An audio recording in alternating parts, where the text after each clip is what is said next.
It's kind of like going back to the Wild West.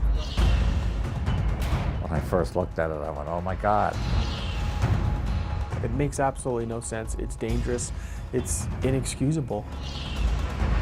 To the casual observer, this is just a picturesque village 30 miles south of Roswell.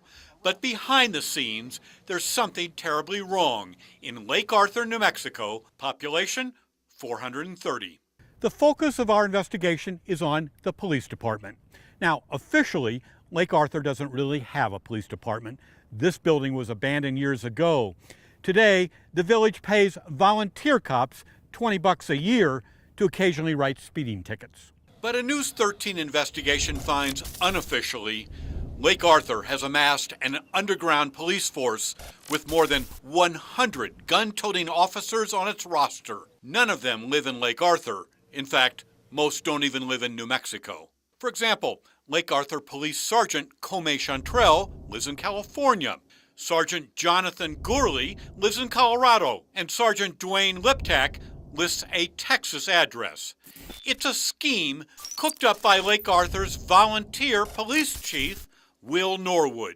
Our investigation finds Norwood passed out authentic-looking police credentials to scores of friends, associates, and celebrities across the country.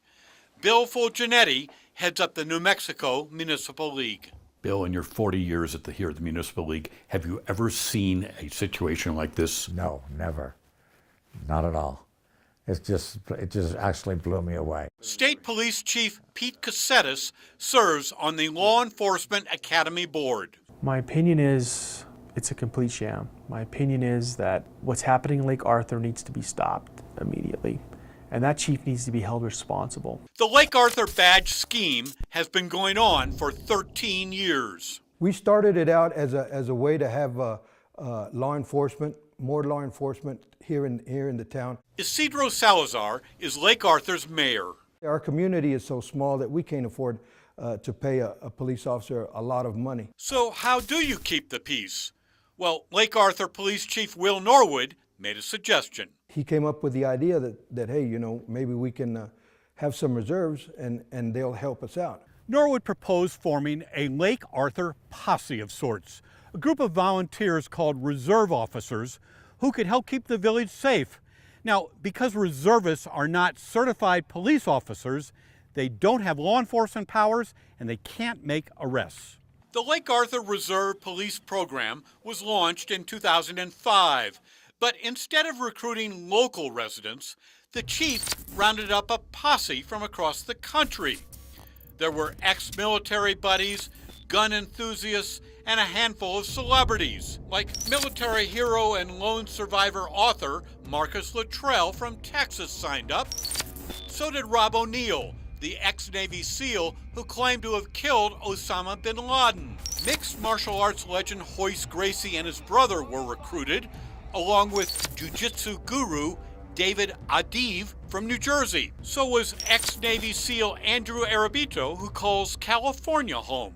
More than 80% of the Lake Arthur police force live out of state. They were here and volunteer. They would fly in, do their time, and then they would go back home. Our investigation finds Lake Arthur's chief abused his authority by passing out legitimate police credentials, allowing private citizens to wear badges, carry guns, and play cop. Why do you think these guys want a New Mexico police credential? There's probably a couple reasons. Many people want to be police officers and just can't.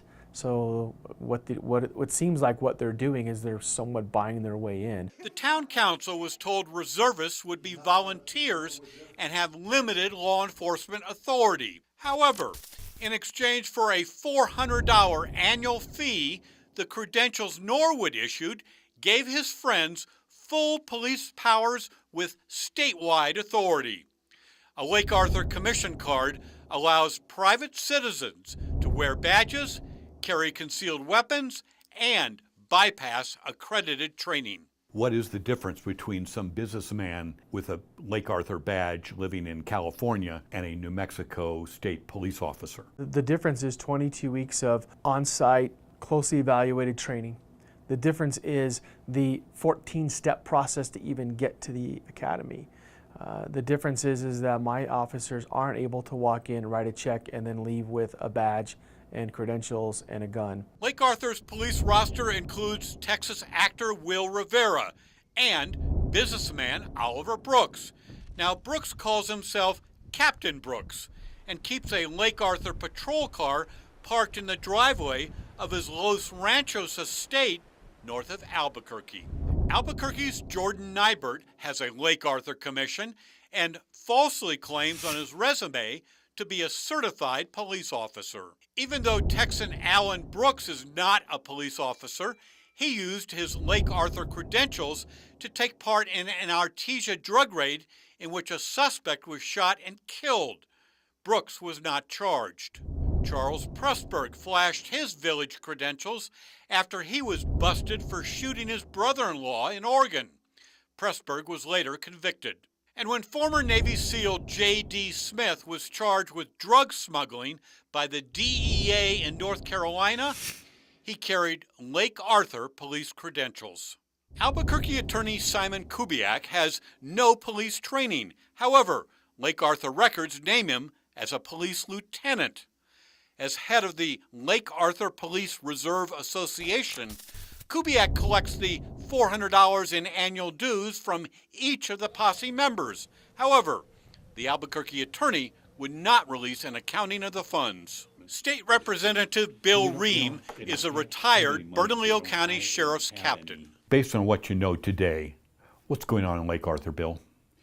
It looks like to me it's a fraternity that wants to carry concealed guns. Is the Lake Arthur Police Department by the book? Absolutely not. They're not following any of the procedures prescribed by the Law Enforcement Academy, and the documentation that you showed me is totally inadequate to even be a police agency. How would you characterize what's going on in Lake Arthur? People from outside the state, and some inside the state, but mostly outside the state, are taking advantage of a small village and their ability to issue commission cards and use those to get carry and conceal authorization and further their own interest in kind of like paramilitary. What is your advice to the chief in Lake Arthur? This is an abuse of your power. You need to cease and desist operating this program, and you need to recall all those credentials immediately. Will Norwood did not show up for a scheduled interview. 2 weeks ago, he turned in his resignation. Does it bother you that Chief Norwood handed police commissions to as many as 150 people, many of them his friends who live out of state? Yes, I guess it would bother me. Yeah, it does. So what's the status of the reserve officer program today? Because of you asking for the names to be released, a lot of the reserve unit resigned. So when they resigned, I dismantled the reserve unit. The mayor says Lake Arthur police credentials have now been recalled. We try to do good in the community, and it just got away from us, I guess, Larry. Larry Barker, KRQE, News 13.